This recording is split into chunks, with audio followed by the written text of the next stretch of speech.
મિત્રો આપણે પહોંચી ગયા છે અહીંયા અત્યારે નીલકંઠ મહાદેવ મંદિરે। આજે ભાદરવો સુદ ને ચોથ અને તારીખ 21/9/2024। તો આજે અહીંયા આ નીલકંઠ મહાદેવ મંદિરે રાણેકપર ગામના પટેલ એવા અંબારામભાઈ વાલજીભાઈ ઝાલોરિયા તેમને તેમના ધર્મપત્નીના લાભાર્થે અહીંયા અંબારામભાઈ વાલજીભાઈ તેમજ વાસુદેવભાઈ તેમજ અહીંયા પ્રભુ બાપા બેઠા છે। તો આ અંબારામભાઈ તેમજ વાસુદેવભાઈ એ તેમના પરિવાર સાથે અહીંયા દીપમાળા કરવા આવેલા છે। તો એ દીપમાળા ભરશે તેમજ આપણે મિત્રો અહીંયા આપણે શિવ ભગવાનના દર્શન કરશું તેમજ આપણે મંદિરની અંદર દર્શન કરી અને પછી આપણે દીપમાળા આયોજન ચાલુ કરે તેની આપણને સમક્ષ તો વિડીયો હું બતાવીશ।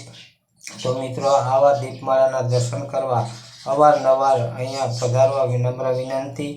તો મિત્રો અહીંયા અત્યારે અમે દીપમાળાનું આયોજન ચાલુ કરેલું છે। તો મિત્રો આપ જોઈ રહ્યા છો।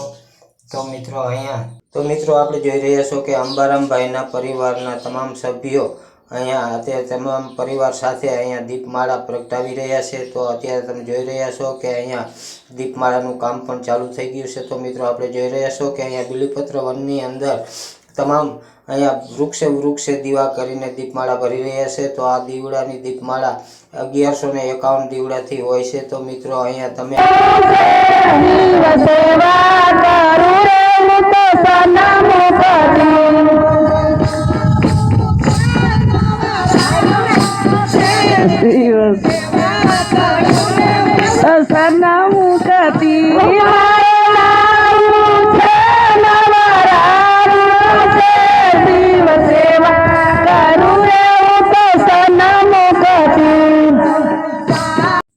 મિત્રો તમે જોઈ રહ્યા છો કે આ બિલવા વનની અંદર તમામ સેવકો સાથે મળીને તેમજ તે અંબારામભાઈના પરિવારના તમામ સભ્યો અહીંયા દીપમાળા બિલવા વનની અંદર દીવડા પ્રગટાવી રહ્યા છે। તો મિત્રો આપ જોઈ રહ્યા છો તો હું તમને તમામ બિલવા વનના દર્શન કરાવી રહ્યો છું। તો મિત્રો આપણે અવશ્ય આવા દર્શન કરવા અવારનવાર જે ભાવિકો છે તે આવે છે। તો મિત્રો આપણે પણ આપણા ભાગ્યમાં હોય તો એકવાર આવા દર્શન કરવા એવી મારી નમ્ર વિનંતી છે। મિત્રો તો આપ જોઈ રહ્યા છો કે અત્યારે અહીંયા હવે આગળ આપણે મહાઆરતીનો ટાઈમ ચાલી રહ્યો છે। તો હમણાં આપણે આરતી લેવા જશું મિત્રો।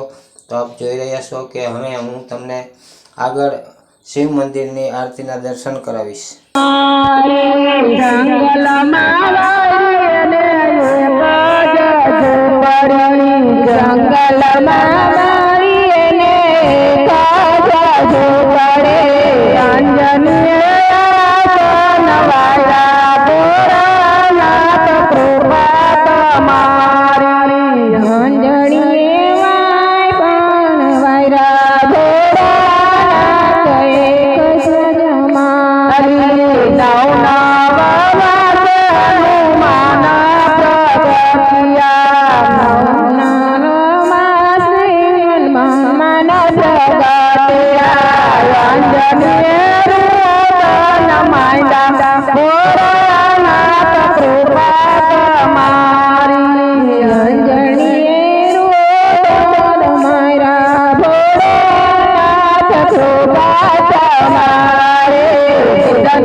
તો મિત્રો ચાલો હવે કે આપણે અત્યારે આરતીનો ટાઈમ થઈ ગયો છે। તો હું તમને મહાઆરતીના દર્શન કરાવી રહ્યો છું। તો જો મિત્રો અહીંયા કણે તમામ ભાવિકો પોતપોતાની સાથે હળીમળીને અહીંયા આરતીના દર્શનનો લાભ લેશે। તો મિત્રો આવા આરતીના ટાઈમે આરતીનો લાભ લેવો એવી મારી ભાવના છે।